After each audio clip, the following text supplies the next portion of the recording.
누구 얼굴을 내걸어야 할까요? 일단 누구 얼굴을 말하는 건지, 누구한테 저걸 물어보는 건지 이게 궁금하네요. 이게 국민의힘과 관련된 주제인데요. 이게 어제입니다.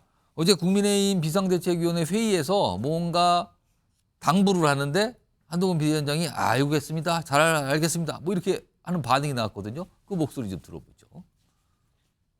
지난 주말부터 혼란스러운 상황으로 인해서 많은 국민 여러분들이 걱정하신 것으로 알고 있습니다.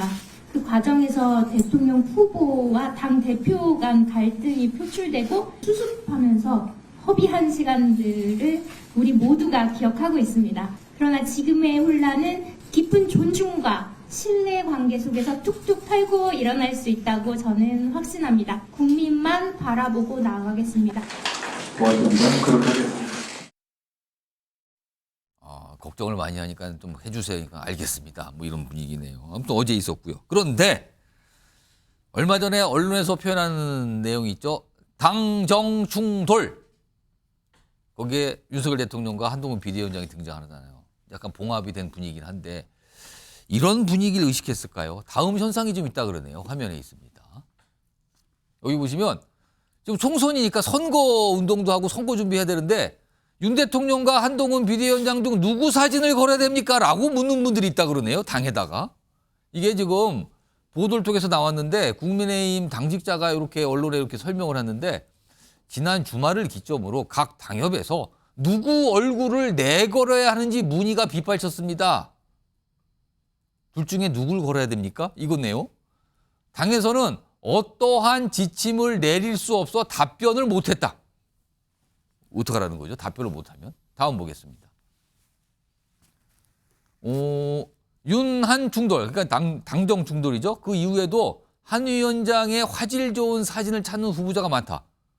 이게 내 걸겠다는 건지 미리 준비를 해보겠다는 건지는 모르겠습니다만. 그래서 그냥 보건대 각자 선거에 유리한 대로 사진을 고르지 않겠나. 당에선 답을 못 주니까 그냥 각자 알아서 하지 않겠나. 이런 상황입니다. 지금요. 김윤영 국민의힘 부대변인 나와 계신데요. 네. 정말 이런 분위기가 있습니까 지금? 저는 저렇게까지는 체감을 못 하고 있는데 예.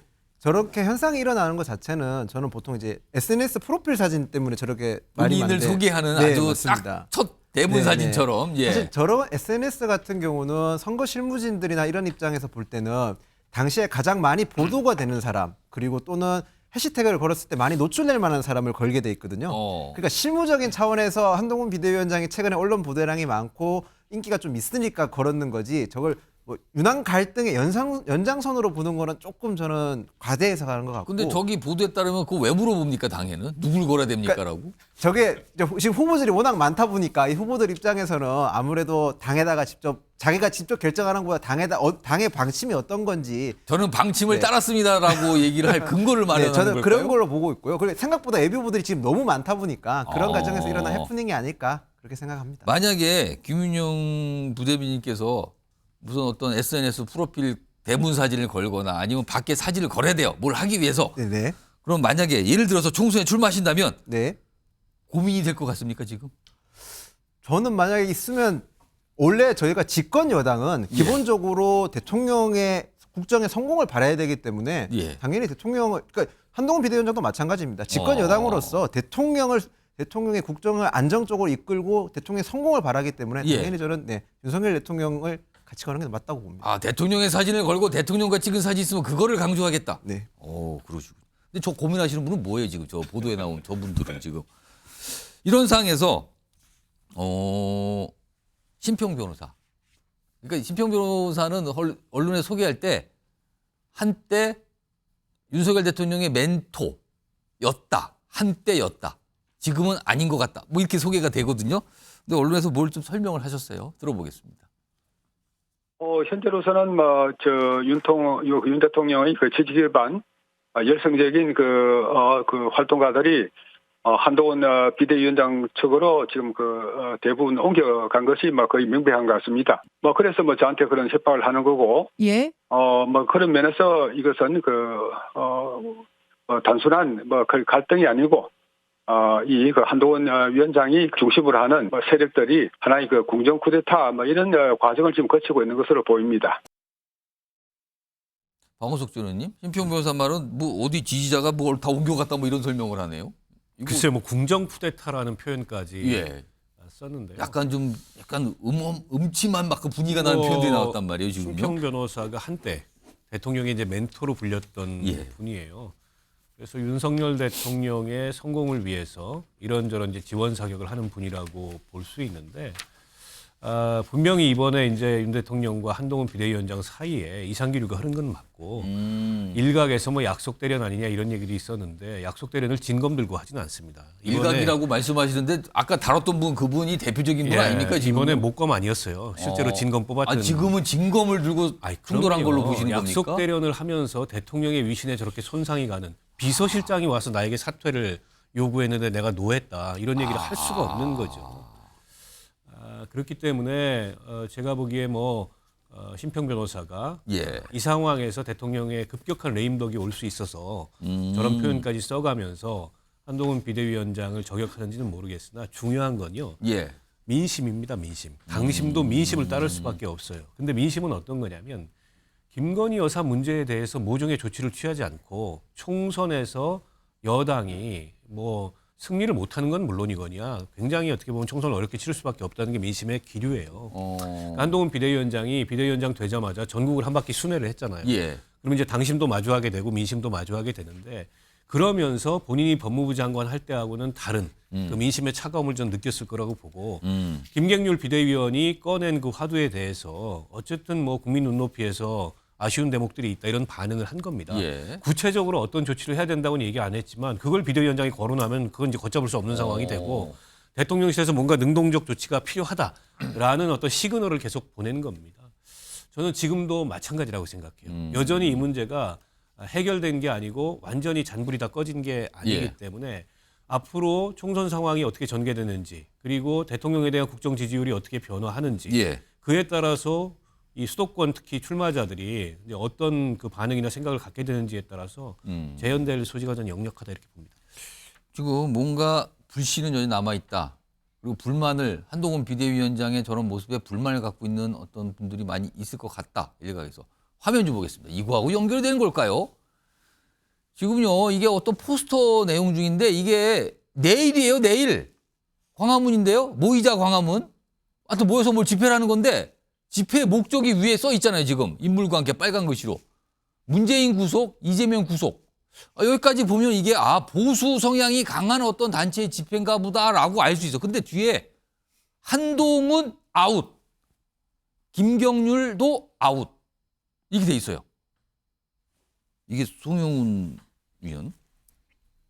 아무리 봐도 이게 이제 어떤 보수 성향이 강한 단체가 집회를 열자라고 이제 이 사람들께 알리는 포스터로 보이는데 문재인, 이재명 두 인물과 함께 한동훈 아웃이 등장합니다. 이게 같이 갈 수 있는 겁니까? 이게 어떻게 되는 손상입니까? 저런 집회를 하겠다고 하는 단체가 규모가 얼마나 큰지는 모르겠는데요. 제가 예. 생각하기에는 극히 극소수에 불과할 것 같습니다. 예. 그리고 지금 현재 그 여당 지지층에는요. 예. 그 윤석열 대통령과 한동훈 비대위원장은 분리해서 생각할 수 없는 존재죠. 엄마가 좋아, 아빠가 좋아 같은 겁니다. 그래서 저건 아마 극히 일부분에 계신 분들의 생각일 것 같고 혹시라도 저런 집회를 이제 하시겠다고 하는 분들이 있으면 저런 걸 했을 때 과연 당의 총선 결과에 좋은 영향을 미치겠는가 좀 신중하게 생각을 해주셨으면 좋겠다는 말씀을 드립니다. 네. 김용현 부대변인은 당에서 약간 좀 당혹스럽지 않을까요? 저렇게 나오면 저거?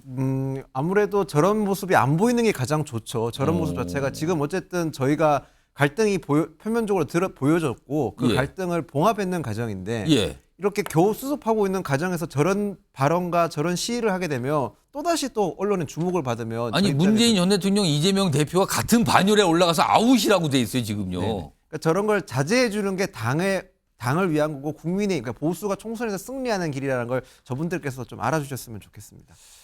알겠습니다. 지금 말씀하시는 동안 지금 속보가 하나 들어왔다 그러죠? 내용 좀 확인해 보겠습니다. 하단으로 나갑니다. 오늘 이렇게 재판 결과들이 꽤 있었는데 이겁니다. 사법농단 양승태 1심 무죄가 나왔습니다.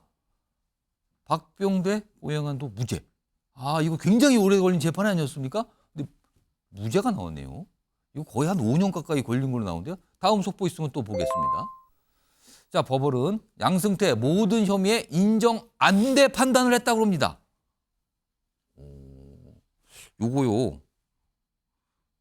송영훈 의원은 변호사시니까 조금 이런 것도 보셨잖아요. 법조계에서 굉장히 이거 한 5년 정도 걸린 거 아닙니까? 굉장히 오래? 그렇습니다. 중간에 이제 재판부가 변경되면서 변론 갱신 절차를 하는 과정에서 양승태 대법원장 측에서 그 과거의 증인신문 조서를 그냥 기록으로만 읽는 것은 안 되고 갱신 절차를 소위 말해서 FM대로 해야 된다고 해서 전부 다 그 낭독 청취라는 과정을 거쳤죠. 그래서 굉장히 오래 걸린. 예, 그래서 오래 걸렸는데. 근데 이게 무죄가 나왔는데 이 사건이요.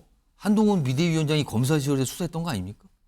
예, 그렇기는 합니다. 그렇긴 한데 제가 봤을 때는 아마 지금 뭐 판결문이 들어오지 않아서 제가 예. 정확하게는 모르겠습니다만은 짐작컨대 아마 이 부분은 그 대법원장의 직권을 어디까지로 볼 거냐 아마 이 부분에 쟁점이 있었을 것 같습니다. 그러니까 지금 직권남용이라고 하는 거는요 본인의 직권이 아닌 거를 가지고 어떤 걸 하더라도 그건 직권남용이 성립되지 않는다고 하거든요. 예. 아마 그 부분에서 지금 대법원장이나 또 그밖에 과거에 대법관을 하셨던 분들의 직권을 남용한 것은 없다고 보지 않았을까 아마 그런 법리적인 부분이 주된 이유가 되었을 것이라고 짐작이 됩니다. 지금 이 사건 시청자 여러분이 이거 뭐지라고 할 수 있지만은 이게 너무 시간이 오래 걸려서 잊으신 분도 있을 것 같은데 사법농단 사건 당시 양승태 대법원장 굉장히 논란이 됐던 거거든요. 근데 오늘 모든 혐의가 인정이 안 된다 그래서 1심에서 혐의 없음이 나와버렸어요. 무죄가 된 겁니다, 지금요. 이게 지금 어떤 영향을 미치지 이건 좀 지켜봐야 될 것 같아요. 지금 방금 나왔습니다, 판결이. 오후에 있었는데 지금 나왔군요, 지금 판결이요. 자, 혐의가 뭐 40개가 넘었다 그러죠. 근데 일단 뭐 인정이 안 된 걸로 보입니다.